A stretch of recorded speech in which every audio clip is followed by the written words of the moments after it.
Wakil Direktur Reserse Kriminal Umum Polda Metro Jaya, AKBP Jerry Siagian, diberhentikan tidak dengan hormat sebagai anggota Polri. Jerry dinilai terbukti melakukan perbuatan tercela terkait perintangan penyidikan kasus pembunuhan Brigadir Joshua. Atas putusan ini, AKBP Jerry mengajukan banding. Sebelumnya ada 4 polisi yang dipecat karena melanggar kode etik berat dan diduga melanggar pidana karena merintangi penyidikan kasus pembunuhan Brigadir Joshua. Di antaranya Kombes Agus Nurpatria usai menjadi tersangka obstruction of justice. Kemudian mantan Kadif Propam Polri sekaligus dalang pembunuhan Brigadir Joshua, Irjen Verdi Sambo. Lalu Kompol Cak Putranto yang dinyatakan terbukti merusak dan menghilangkan alat bukti CCTV di depan rumah dinas Sambo. Dan Kompol Baikuni Wibowo yang diduga ikut menyimpan dan merusak rekaman CCTV. Sebelumnya, 7 anggota Polri menjadi tersangka obstruction of justice atau perintangan penyidikan kematian Brigadir Joshua. Mereka adalah Irjen Verdi Sambo, Brigjen Hendra Kurniawan, Kombes Agus Nurpatria, AKBP Arif Rahman, Kompol Baikuni Wibowo, Kompol Cak Putranto, dan AKP Irfan Widianto. Sementara itu, sejumlah polisi yang tidak profesional dalam penyidikan kasus Joshua dan melanggar etik kategori sedang juga menjalani sidang etik. Di antaranya Brigadir Frilian Fitri Rosadi yang dijatuhi sanksi demosi atau penurunan jabatan selama 2 tahun. Sementara itu, mantan sopir Verdi Sambo, Barada Sadam, juga dijatuhi sanksi demosi lantaran terbukti mengintimidasi wartawan saat meliput di rumah Verdi Sambo. Selain itu, AKP Diah Chandrawati juga dijatuhkan sanksi demosi selama 1 tahun. Dalam perkara ini, AKP Diah disebut melakukan pelanggaran terkait surat kepemilikan pistol Glock 17 milik Barada Eliezer.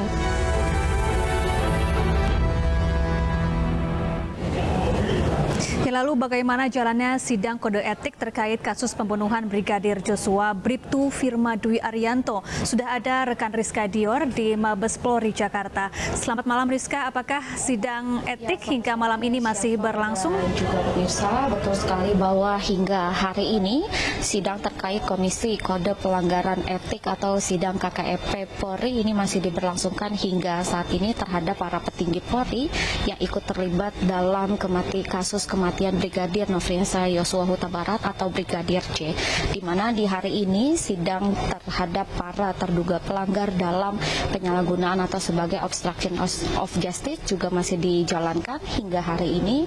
Dan menurut informasi terakhir yang kami dapatkan, Syafa dan juga pemirsa, kiranya dari sebanyak 97 Polri yang sudah diperiksa oleh Irsus Polri, kiranya 35 diantaranya ini akan menjalani sidang kode etik dan 9 diantaranya sudah menjalani sidang kode etik tersebut hingga hari ini. Dan menurut informasi yang kami dapatkan, untuk jadwal pemeriksaan atau sidang kode etik hari ini dengan terduga pelanggar, maksud kami bernama Bribtu Firman Dwi Arianto atau Bribtu FDA selaku ex Banum Urtu Roprovos Divisi Propam Polri, di mana tak hanya Bribtu FDA saja yang menjalani sidang kode etik hari ini, namun ia pun dipertemukan dengan 4 saksi lainnya, yakni ada Kompol SMD, Ibda DDC, Brigadir FF, dan juga Barada S.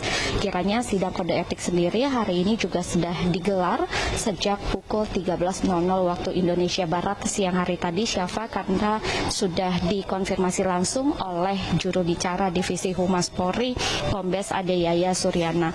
Namun kiranya hingga malam hari ini kami belum mendapatkan informasi lebih lanjut, Syafa dan juga pemirsa, apakah sidang tersebut masih berlangsung atau tidak begitu, karena jika tadi kami juga sempat melihat tanda-tanda keluarnya Kadif Humas Polri Irjen Dedi Prasetyo, dan kami juga sempat meminta waktunya untuk memberikan penjelasan kepada awak media. Untuk hari ini Irjen Dedi Prasetyo sendiri menolak dengan alasan kesehatan. Sehingga kami belum mendapatkan konfirmasi apakah sidang tersebut hingga malam hari ini masih berlangsung, karena jika tadi awak media juga sempat mengkonfirmasi kepada karyawan atau humas Polri yang masih berjaga hingga malam hari ini pun kami belum mendapatkan informasi karena mereka tidak dapat memastikan begitu dari atasannya juga apakah sidang masih berlangsung hingga malam hari ini. Namun jika kita melihat atau berkaca dari si komisi sidang kode etik Polri atau sidang KKEP yang sudah diberlangsungkan selama beberapa hari terakhir, Syafa dan juga pemirsa, kiranya sidang kurang lebih digelar sekitar 6 hingga 7 jam, karena jika di hari-hari kemarin jadwal juga diberlangsungkan dengan jam yang sama, begitu pukul 13.00 waktu Indonesia Barat, biasanya akan selesai pada pukul 18.00 atau 19.00 waktu Indonesia Barat. Meski hingga saat ini kami belum mendapatkan konfirmasi tersebut, kami masih akan terus menunggu dan kami juga masih belum mendapatkan konfirmasi apakah nantinya Jubir Divisi Humas Polri Kombes Ade Yaya Suryana juga dapat memberikan keterangan kepada awak media terkait sidang kode etik Bribtu FDA hari ini yang juga ikut terlibat dalam obstruction of justice karena ketidakprofesionalannya dalam bekerja. Namun kiranya Syafa dan juga pemirsa perlu diketahui bahwa jika tadi siang kami juga sempat bertanya kepada pihak kepolisian apakah sidang ini bisa dilihat begitu secara terbuka, namun sempat dikatakan bahwa sidang ini digelar secara tertutup, oleh karenanya streaming atau tayangan langsung di akun Divisi Humas Polri juga tidak ada. Syafa. Iya, terima kasih Rizka Dior langsung dari gedung TNCC Mabes Polri, dan selamat bertugas kembali. Ya pemirsa, sementara itu Polda Metro Jaya menyatakan siap memberikan pendampingan hukum untuk mantan Wakil Direktur Reserse Kriminal Umum Polda Metro Jaya AKBP Jerry Raymond Siagian yang dipecat tidak dengan hormat. Pendampingan ini dinilai sesuai dengan aturan yang ada di Polda Metro Jaya.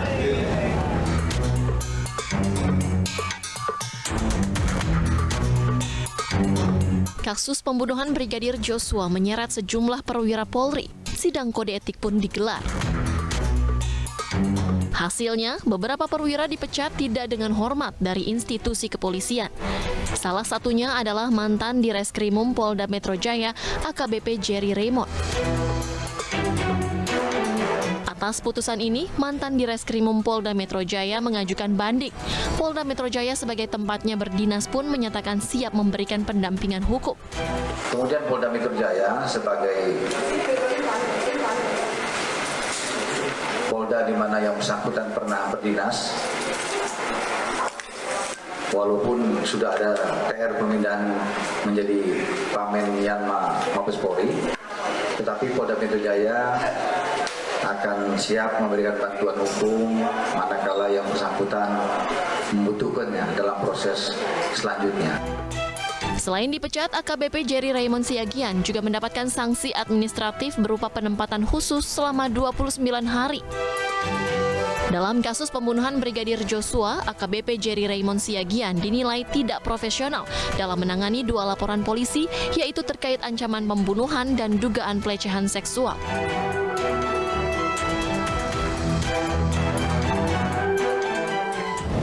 Ya pemirsa, Bribka Riki Rizal mengubah kesaksian terkait kematian Brigadir Joshua setelah bertemu dengan anak dan istrinya. Melalui kuasa hukumnya, Bribka RR menegaskan tidak ada dugaan pelecehan seksual di rumah Verdi Sambo di Magelang.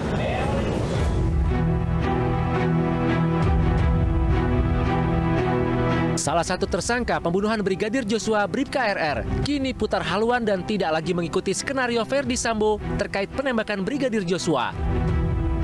Menurut kuasa hukum Bribka RR, Bribka Riki Rizal sempat menangis saat anak dan istrinya memintanya untuk berkata jujur terkait kematian Joshua. Herman mengungkapkan saat awal kasus mencuat, kliennya takut sehingga terbawa skenario Verdi Sambo di mana narasi tewasnya Brigadir Joshua akibat baku tembak dengan Barada Eliezer. Bribka RR melalui kuasa hukumnya juga menegaskan tidak mengetahui ada pelecehan seksual di Magelang.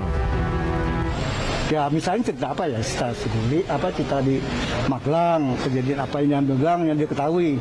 Nah, dia kalau dipertanyakan masalah pelecehan, dia tidak melihat dan tidak mengetahui, tidak ada orang yang menyampaikan. Baik oleh Kuat, khususnya Joshua mau naik melihat ibu, sementara ibu dalam kondisi menangis di atas menurut Susi, dan si Joshua ditegur, kenapa kok turun naik? Terus menghindar. Jadi kan menimbulkan kecurigaan. Oleh apa pertengkaran apa antara Joshua dengan ibu, atau dibalik itu kita nggak tahu. Saat ini Bribka RR masih mempertimbangkan menjadi justice kolaborator dalam kasus pembunuhan Brigadir Joshua. Sedangkan Lembaga Perlindungan Saksi dan Korban atau LPSK akan mendalami lebih dulu informasi baru apa yang akan diberikan Bribka RR untuk pengungkapan pembunuhan Joshua sebelum menyetujui pengajuan menjadi justice kolaborator. Sementara itu, LPSK akan mengawal terus Baradae yang menjadi justice kolaborator dalam kasus pembunuhan Brigadir Joshua. Baradae akan mendapat perlakuan khusus dan upaya untuk meringankan hukuman. Baradae yang kini berstatus justice kolaborator kasus pembunuhan Brigadir Joshua masih dalam perlindungan LPSK.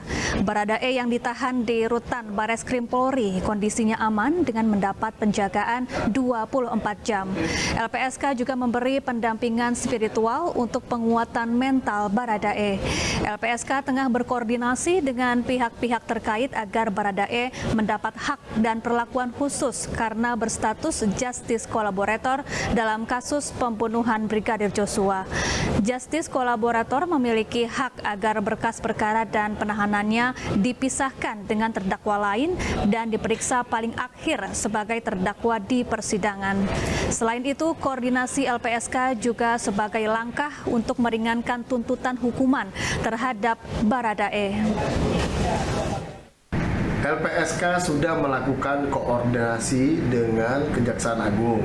Itu dilakukan setelah kita terima informasi adanya pelimpahan berkas di awal ya, beberapa pekan lalu. LPSK berkoordinasi dengan Kejaksaan Agung. Nah tentu koordinasi yang dimaksud ini adalah menyamakan persepsi, menyamakan pandangan, apa hak-hak seseorang yang diposisikan sebagai GC. Tentu kita harap antara penyidik, kejaksaan, dan LPSK bisa bersinergi dan untuk perlindungan, perlakuan khusus, dan penghargaan terhadap Baradae. Ya, meski Effendi Simbolon telah meminta maaf, Kasat Jenderal Dudung tegaskan TNI punya harga diri yang tak boleh diganggu. Informasinya usai jeda.